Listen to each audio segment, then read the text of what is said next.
So last week we talked a little bit about Nietzsche's idea of the new humanity, a higher humanity, what Nietzsche calls the ubermensch. And today we're going to talk about old humanity versus new humanity by introducing what Nietzsche calls the last man. So as we discovered last time, there's this idea of a new humanity coming onto the scene, and that is of course us, Hyperions. But now we're going to talk about the last man, and if you've ever encountered individuals that try and drag you down, sort of the rest of the world who calls you crazy, makes fun of you, makes you feel insane, and tries to bring you back down to their level, back to the dull, mediocre mentality of the rest of the world, that is what Nietzsche calls the last man. But there's a lot more to it than that, and we're going to see how governments today breed the last man and want to turn the world into nothing but last men. And real quick, of course, I'm saying last man and higher, ubermensch and things like that. But remember, I'm just speaking in the terms that Nietzsche spoke in. The idea of it being genderist is really silly. It applies to men, women, trans, non-binary, everything. So keep that in mind. But we're going to have a really good talk today about old humanity versus new humanity. It's going to be a really important one. And remember, what we are going to be reading a little bit from is from an article from Eternalized. They also have a YouTube channel, so I recommend checking them out if you enjoy what we're reading today. They have a lot of really good videos on philosophy. So let's begin. Old humanity versus new humanity. So last time we talked a little bit about Nietzsche's conception of the ubermensch, or going beyond human. And in a nutshell, what this entailed, it was sort of a three-step process by where in the first step you realize that, hey, you don't have all the answers, your beliefs, your reality tunnel, it's insufficient to explain reality, it's insufficient to lead an optimal life. So then in the next phase, one ends up destroying all traditional ideas, all traditional morality, all the different things that hold them back. And then in the third stage, one begins to create themselves anew, create themselves based on their own values, create themselves completely unfettered and free from the conditioning of a backwards and ill society. Now, in Hyperionism, we have a similar process. It's not exactly the same, but it's a similar process known as the metaphorical suicide, where one destroys their old reality programs through the Cartesian method of doubt, and then rebuilds themselves based on logic and reason to make sure that they will be able to function in an optimal way and be able to create themselves according to their own will rather than the will of a cognitively ill society. And additionally, this will give one the tools to begin to develop an analog all as well and step into a higher form of consciousness. I don't want to talk about that too much because that's not really the topic for today, but if you're interested in understanding the metaphorical suicide, I wrote a book that's called The Metaphorical Suicide. Check that out. Now, today we're going to talk a little bit about old humanity versus new humanity. So this new humanity, Nietzsche calls the ubermensch, or Overman, and old humanity he calls the last man. And let's begin to read a little bit from this article by Eternalized. Once again, they have a YouTube channel you can check out if you enjoy their work.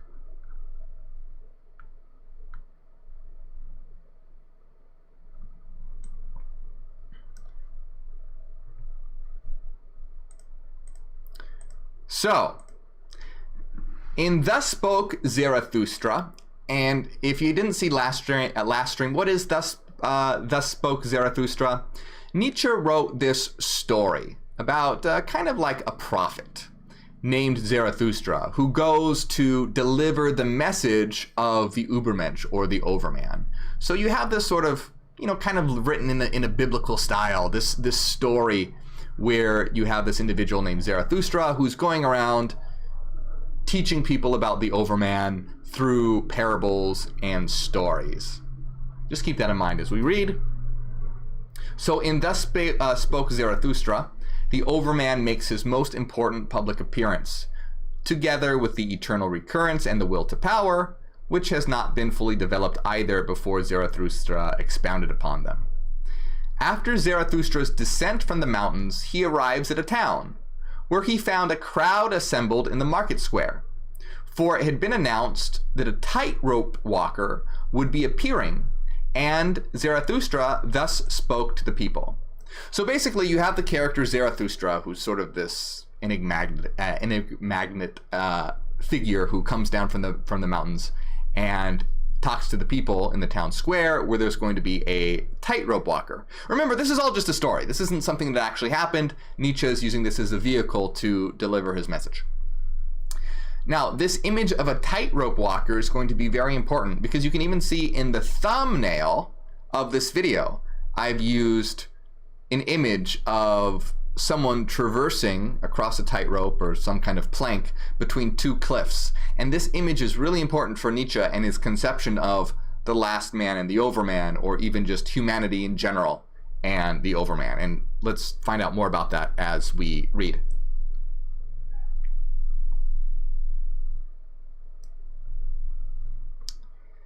So here's a quote from Nietzsche, talking as though they were Zarathustra.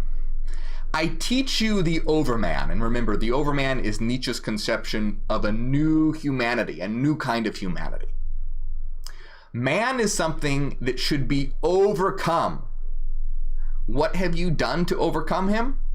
All beings so far have created something beyond themselves. And do you want to be the ebb of this great tide and return to the beasts rather than overcome man? What is the ape to man, a laughingstock or a painful embarrassment? So basically what Nietzsche is saying is that humanity as it is something that needs to be overcome. It's something that we need to go beyond. And Zarathustra, Nietzsche through Zarathustra is saying, so, hey, what have you guys done to overcome humanity? What have you done to go beyond human? And have you done so? Or instead of going beyond human, are you going back to becoming an animal? That's basically what Zarathustra is saying to the people right now. Zarathustra says, what is the ape to man? A laughingstock or a painful embarrassment? And man shall be just that for the Overman, a laughingstock or a painful embarrassment. So basically what Nietzsche is saying, the difference between an ape and a human shall be the difference between humanity and the next evolutionary step. That's how big of a chasm that will separate the two. This is what Nietzsche believes. You have made your way from worm to man, and much in you is still worm. So you have, evolved from a lowly thing to humanity. But what Nietzsche is saying, you are still so flawed. That's why Nietzsche says, much of you is still worm. There is still so much. There is still so much further you have to go. Once you were apes, and even now too, man is more ape than any ape. Behold, I teach you the Overman. The Overman is the meaning of the earth. Let your will say, the Overman shall be the meaning of the earth. Basically, the purpose of the earth is to give birth to this new type of humanity. And Nietzsche is saying, acknowledge this, understand this. Let your will say that this is the meaning of the earth. In other words, consciously strive to become beyond human. Where is the lightning to lick you with its tongue?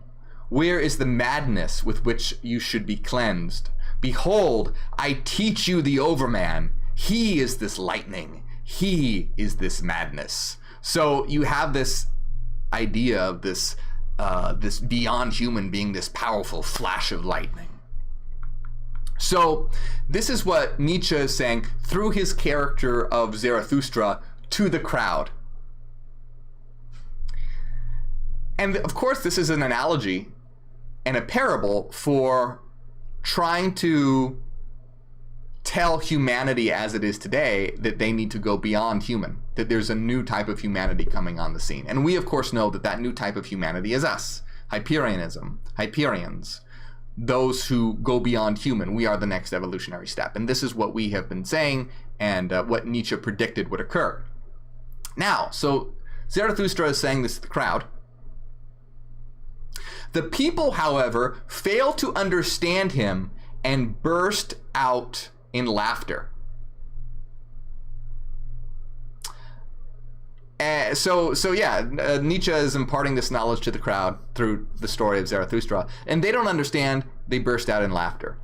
And I mean, how relatable is this to when I'm sure you're talking to people and trying to get them to understand Hyperionism and what we're trying to do. We're trying to create a new world, a divine society to actualize. Anyway, I'm sure you've had the experience where they just don't understand, or they even laugh, like they just don't get it. It has completely gone over their heads.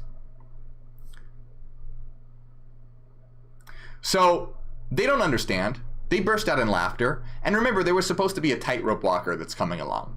So they incorrectly assume that he's the tightrope walker.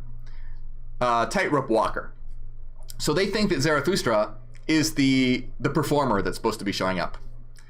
They think that that's who he is. And that they've all gathered around to see him.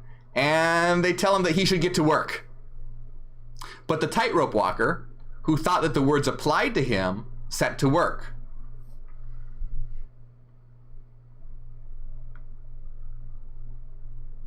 So Zarathustra looked at the people and marveled, and then he said this to them. Man is a rope tied between beast and overman, a rope over an abyss, a dangerous. So basically what's saying here is that you have these two cliffs, and then you have an abyss, and then you have a rope. On one hand, you have the world of the animals, the animalistic world. And then on the other hand, you have higher humanity. You have a new humanity. Old humanity as it is right now, is the rope that is going from the world of the animals to a new humanity. In Hyperionism, what we know as a divine humanity. So what humanity is a transition. And not only is it a transition, it's a very narrow and dangerous transition as well. Because do you not see how chaotic humanity is? How they are leading the world closer and closer to destruction? You make one false move, you'll fall into an abyss. So we have this beautiful analogy here from Friedrich Nietzsche of this rope representing humanity being a bridge from the world of the animals to, in Hyperionism, what we know as divinity. So man is a rope tied between beast and overman, the world of the animals, and beyond human. Humanity is a rope over an abyss, a dangerous going across, a dangerous on the way, a dangerous looking back, a dangerous shuddering and staying still. So you see, this whole idea is that humanity is simply a transition, but it's a dangerous transition, a dangerous going across, a dangerous looking back. Sometimes you see a lot of people that even want to revert to sort of an animalistic consciousness. A lot of Eastern religions that teach you to destroy the ego is, if you were to truly destroy your ego, you would revert to an animalistic consciousness. So a dangerous looking back. Sometimes progress is lost, a dangerous shuddering and staying still. Sometimes humanity doesn't make any progress at all. They just stay there and they stagnate. So you see, it's this humanity is this transition, but it's not an easy one. It's not a simple one. It's this one that is extremely dangerous. It's one where there's a constant looking back, a constant shuddering, a constant staying still. What is great in man is that he is a bridge and not an end. So what is the good thing about humanity, according to Nietzsche? The good thing about humanity, according to Nietzsche, is that it's a bridge, it's a transition, not the end. So what's good in humanity is that humanity will ultimately be overcome. The good thing about humanity is that it's a bridge. It's a transitory period. So another sort of analogy you could kind of look at it is almost like the caterpillar, the cocoon, and the butterfly. You have the caterpillar, that's sort of the realm of the animals. Then you have the cocoon, it's a bit like humanity. And then finally you have a butterfly, which is new humanity, Hyperions. What is great in man is that he is a bridge and not an end. What is lovable in man is that he is an overgoing and a downgoing. So what's lovable in man is that he is an overgoing and a downgoing. What that means is that he's an overgoing in that he is a transitory period, but also a downgoing in that he will ultimately not exist anymore.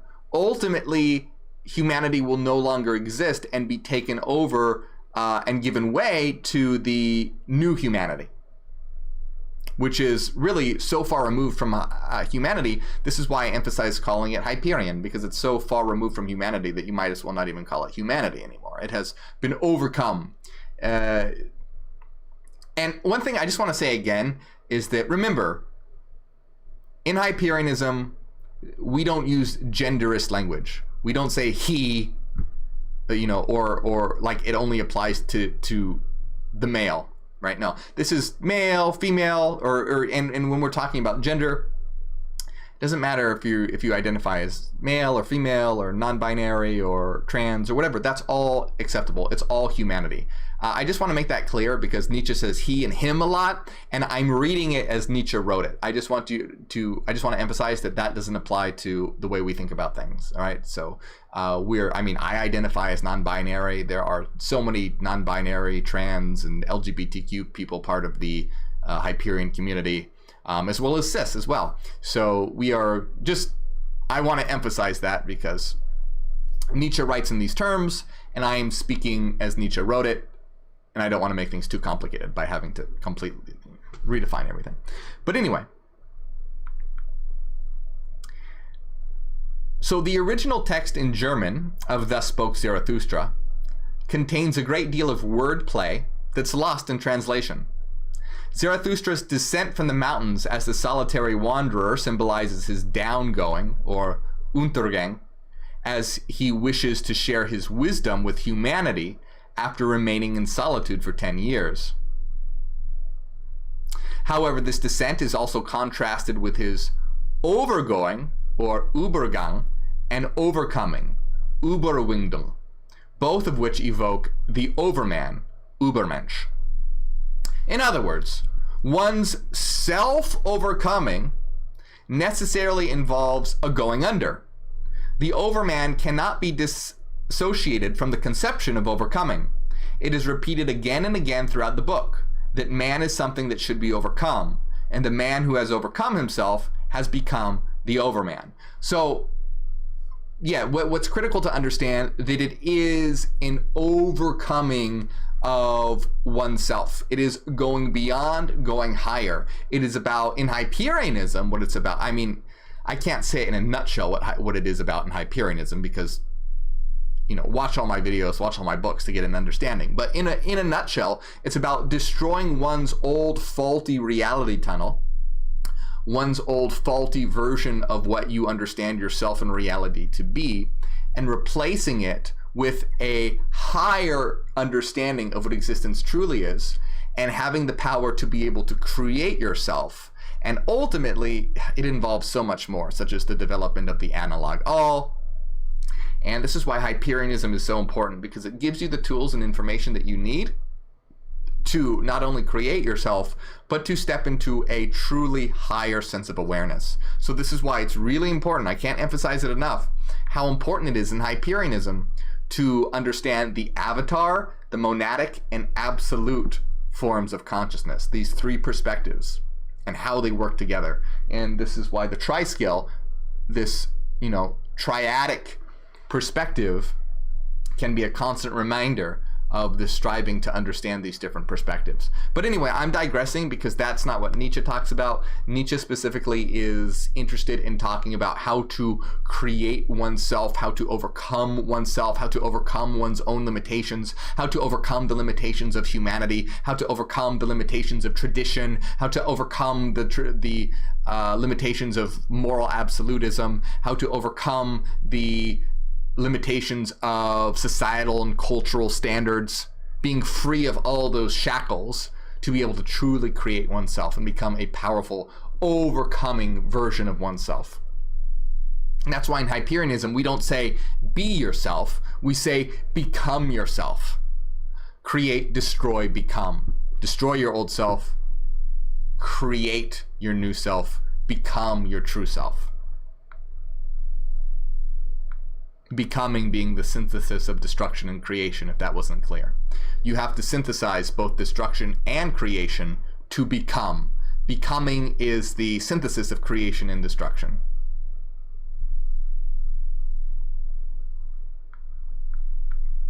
So,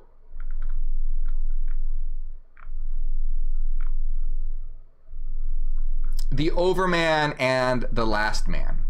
So Nietzsche, or Zarathustra, is telling all this to the crowd, talking about the whole tightrope walker analogy. But the crowd still doesn't understand him, and they just laugh. They symbolize, the crowd that doesn't understand and laughs, they symbolize the opposite of the Overman, what Nietzsche calls the last man. Those who strive for conformity, those who are all alike and enjoy mediocrity, afraid of doing anything too dangerous.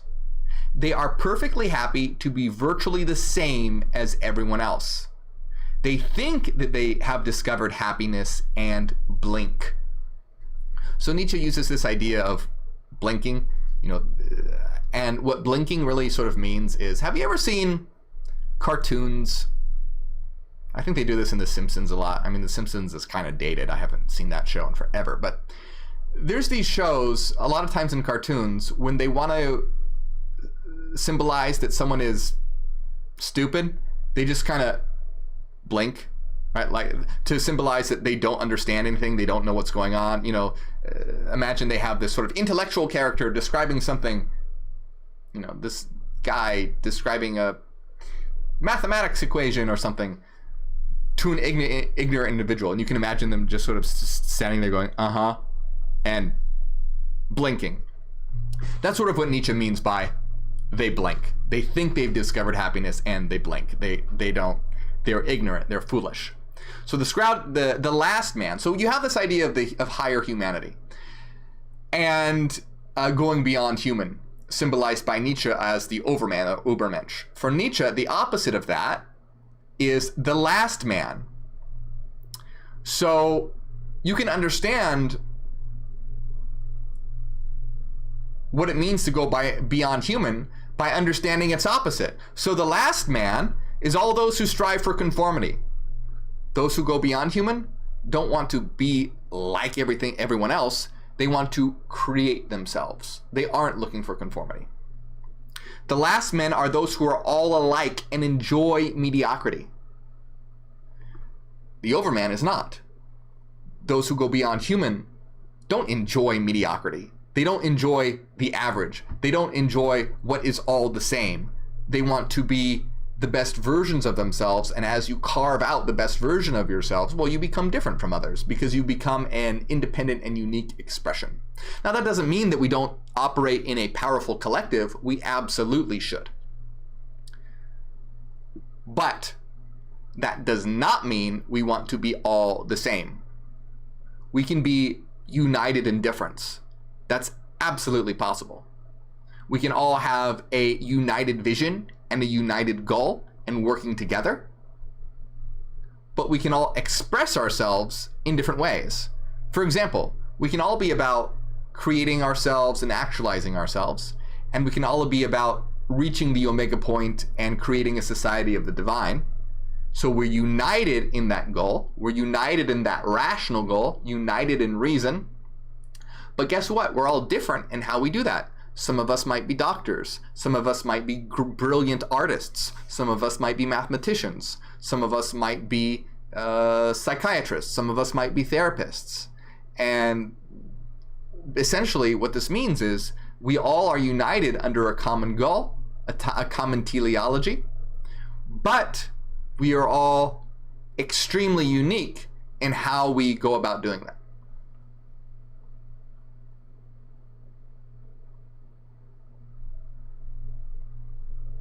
So the last man is perfectly happy to be virtually the same as everyone else. Zarathustra starts to speak about this last man, and when he finishes, they shout. So this is what Zarathustra is speaking to them. Then the crowd starts shouting, "Give us this last man, O Zarathustra." So they cried, "Make us into this last man. You can have the Overman." And all the people laughed and shouted. But Zarathustra grew sad and said to his heart, "They do not understand me. I am not the mouth for these ears." Now, how relatable is this? I'm sure, like each and every one of us can relate to this in trying to tell people our goals and our mission as Hyperions, where we want to talk about going beyond human, we want to talk about creating a new society, a new earth, establishing new terra, understanding reality, understanding ourselves, knowing thyself. And we try to explain these sort of things, and people say, "Hey, we don't want that. Give us the last man." In other words, they're like, "Nah, we don't care. We just want to watch Netflix all day. We just want to go to clubs and concerts, and hey, there's nothing wrong with having fun watching Netflix and going to clubs and concerts." But most people, they don't give a shit about anything else. All they want to do is waste their time. Give us celebrity gossip. Give us worship of the billionaire class. Give us capitalism. Give us sales and Black Friday. They don't care. And I'm sure, like, again, how relatable is this? So, and then Zarathustra grew sad. And I'm sure you've had this reaction. They do not understand me. I am not the mouth for these ears. The people don't understand. They want the last man. They want to swim in a sea of mediocrity and sameness and safety. Now, I'm not saying don't go out there. I'm not saying go do dangerous things. That's not what this means, okay? By safety, I mean never pushing yourself. Never, doing the thing that's difficult. You have to do difficult things in life if you want to grow, such as, let's say you have a fear of public speaking. Well, if you want to be someone that is an orator, you have to overcome that fear. But the last man doesn't do any overcoming. The last man doesn't do any striving. The last man just wants the easiest path, the path of least resistance. Whereas Hyperions, we pick the most difficult path as the most rewarding path, because as we overcome obstacles, we gain higher and higher levels of actualization. I'm not going to get into my story, but I wanted to be a performer. I was a freak show performer for many, many years, and I had a terrible fear of public speaking. I overcame that fear by taking classes, public speaking classes, where you were forced to go up and give presentations to a class. I did open mic nights all the time. I did street performing, where you would go out on the street and get crowds of hundreds, tons and tons of people. I would do this, many different times a week, and it's self-overcoming. And the idea here is that the last man doesn't want anything to do with that. They want the easiest path, the path of least resistance. They want to find the smallest thing they can possibly do, the littlest they can possibly do, and be lost in a sea of mediocrity and sameness.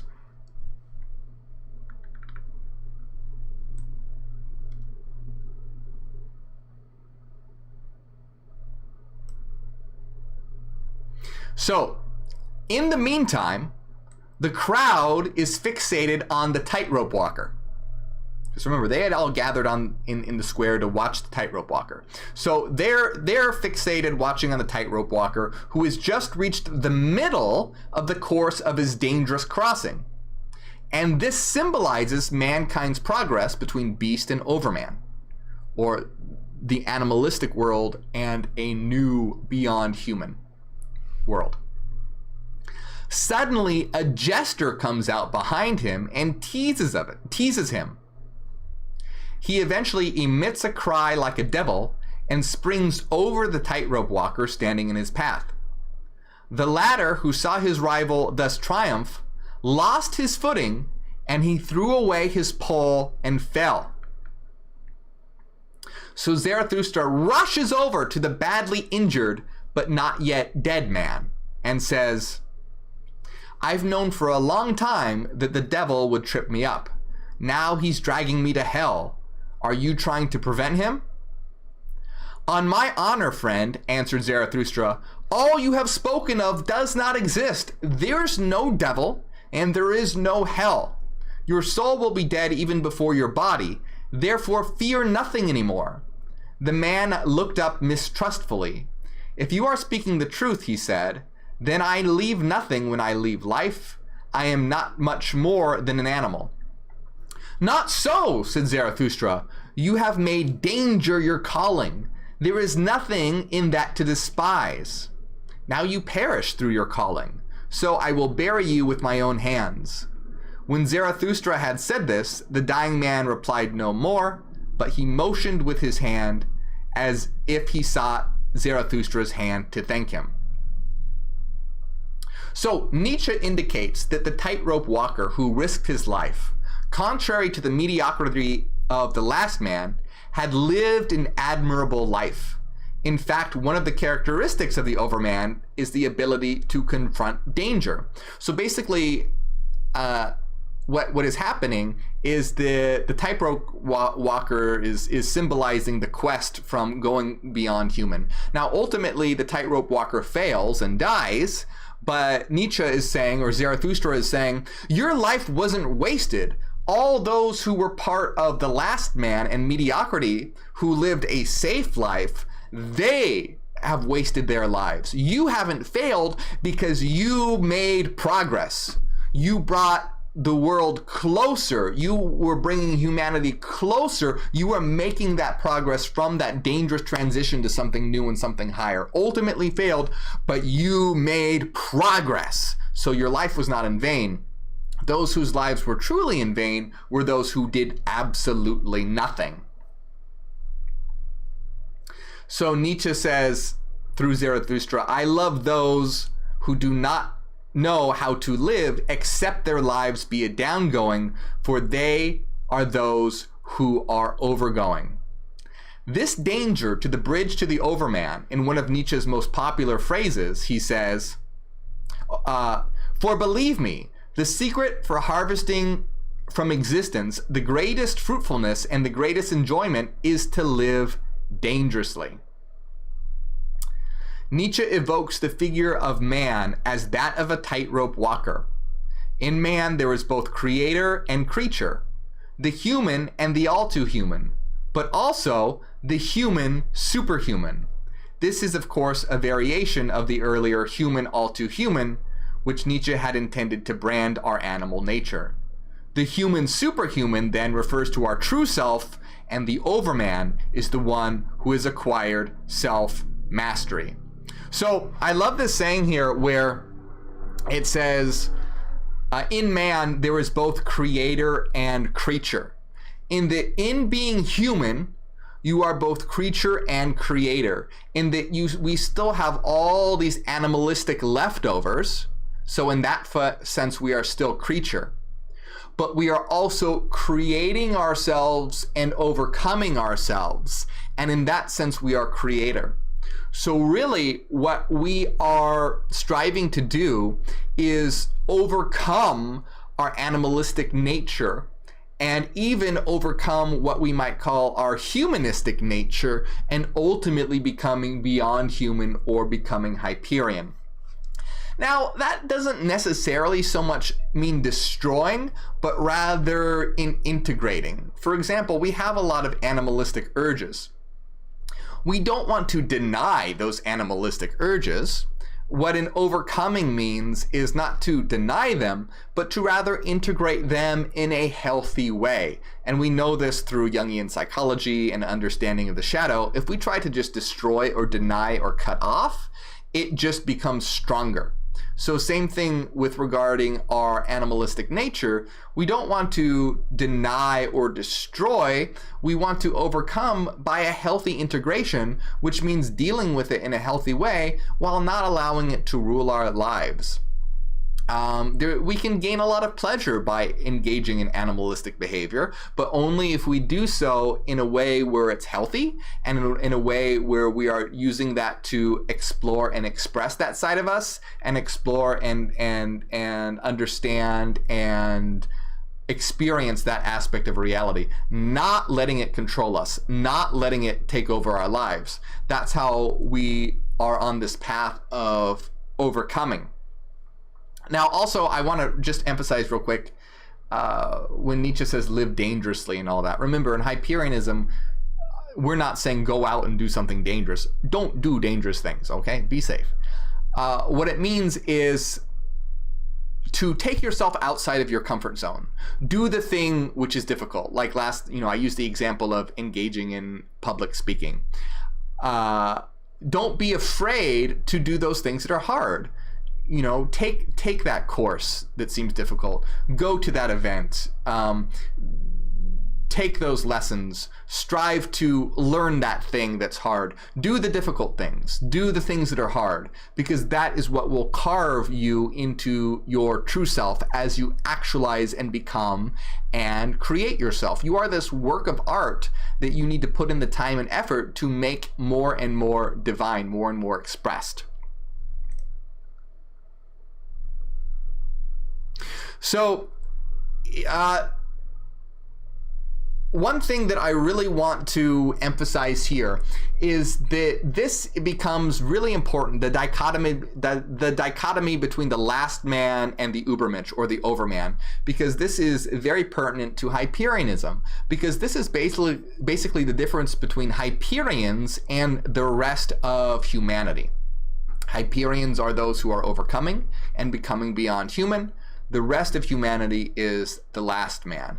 And what the last man and what the rest of humanity constantly tries to do is to drag you down, because they are resentful. Rather they know it, whether they know it or not, they are. So they recognize, and this might be unconsciously, that you have more power than them. You are developing and expressing your will to power. Their will to power is unactualized or misplaced, and they are unconsciously or consciously resentful. So what they will try to do is to drag you down to their level. That's how they exercise their power. They really are powerless. The only way they can exercise their power is to try and drag you down. So you have yourself trying to rise above while the rest of the world is trying to drag you down. They're sort of like the jester in the story that's trying to scare the tightrope walker, or trying to get them to fall off. You're trying to make progress, they're trying to drag you down. And they're trying to lull you back into a place of complacently and don't worry, stop doing all the things that you're doing. Just, go party with me all the time and go watch Netflix with me all the time. Forget about all that bullshit that you're into. That's stupid. They're constantly trying to drag you down. Again, there's nothing wrong with hanging out with friends, going to parties and watching Netflix. That's totally fine. But if you let them dull you down to where you just become submerged back into the sea and mass of mediocrity, you will completely lose your way and you'll be dragged back down. And so this is why it's incredibly important in Hyperionism why we build this community where we are here as a collective to help build you and each other up. We want to build you and build each other up. And I want to emphasize that as well in this community. If you come across people who don't fully understand Hyperionism yet, don't berate them. Don't become angry with them. We all start at a certain area and we all have to begin in a certain place. So be helpful, be accommodating, be welcoming. Help people understand, help people learn, because while the rest of the world is constantly trying to drag people down, we want to help build each other up. And eventually what we want to do as well is bring the rest of the world up with us as well. And that's something that I want to emphasize, because I see a lot of people that almost look at the rest of humanity as being their enemies. And the idea here is that they can act as being enemies, but ultimately what they really are, it's like we want to help them. Here's a really good analogy that I'd like to explain. All right, so The Matrix is a really great movie and has a lot of Hyperion analogies. So in The Matrix, you have the world of The Matrix. And you have the regular people in the Matrix. They don't know they're living in the Matrix. They're still plugged in. And they're basically slaves to the machines. And then you have the Resistance, those who have woken up, those who can see and know that the Matrix is an illusion. And those who have woken up and see that the Matrix is as an illusion, those are like Hyperions. So the idea is that the rest of humanity that is sleeping, they can be used by the machines to try and stop the Resistance. You can see how Agent Smith could take over the different bodies of the people in the Matrix to try and stop Neo. But the idea here is that ultimately we want to liberate humanity. We want to rescue humanity. We want to wake humanity up. So while humanity as a whole is a big impediment to what we are trying to do, it's not as though we are trying to wage a war upon them or something. Ultimately, what we want to do is liberate them and bring them up and raise them up. Who our true enemies are the rich elite billionaire class, capitalism, mainstream religion, a flawed ontology like materialism. These ideologies, these thought systems are our enemies, and we will overcome them through the liberation of humanity and building a new consciousness. So I really want to emphasize that, because I see a lot of individuals who will put outright disdain upon humanity, and I see that and I get that, because it's really frustrating and I have those days as well. But the important thing is to remember that ultimately what we want to do is create a new world in which we can raise humanity up. Right now they're trying to pull us down because they are sort of the puppets of the rulers of the world. But ultimately the rulers will be overcome, and that we will be able to build and bring up the rest of the world with us. So that's the important thing to remember. Now, right now, it can be incredibly difficult because they're constantly trying to pull you down, but that's why this Hyperion community is so important, so that we can be there for each other and build each other up and help propel each other to new heights. Now, I also want to emphasize that we want to create a new world where the problem in this world today is that there's a lot of censorship, and we want to create a world where we can talk about ideologies and criticize ideologies. Like, for example, it's very difficult for me to criticize mainstream religion as much as I would like, because of all the censorship that goes on social media. However, in a new society, we need to be open to being able to have rational discussions about topics where we can openly discuss them without censorship. I'm even having a difficult time articulating what I mean because I'm trying to do so in a way where it's going to be okay with the platforms that I'm currently on, such as YouTube and Facebook. But the important thing to remember is that we want to have a healthy society, a beautiful society where we are working together as a collective. And then we also want to have spaces where we can have a battle of ideas. And this is the thing that I want to emphasize. Right now, there are wars in the world where it's a physical war with, bloodshed and loss of life. That's awful. That's terrible. What we want to do is create a new world where we can still have ideas that compete with each other, but there's no killing anyone over it. Where we are all, start from the same unified place of reason and then have a healthy clash of ideas where we are dialectically evolving. That's why in a new Hyperion world, the dialectic is incorporated within it. Remember, in a new Hyperion world, it is meritocratic, teleological, and dialectical. Meritocratic, meaning that the best people fit for the positions they are in will be considered. It's not we shouldn't have anything to do with how much money you have or who your parents are or who your friends are. That's all bullshit. It just needs to be based on how fit you are for the position. Now, teleological means we all have a common goal, the common goal of actualizing ourselves in the collective. You have to have a goal if you want to have a well-functioning society. Today, in the societies and cultures we live in today, the governments that are established, there's no overarching goal, there's no teleology. And also it must be dialectical. And dialectical means it's self-transforming and self-evolving.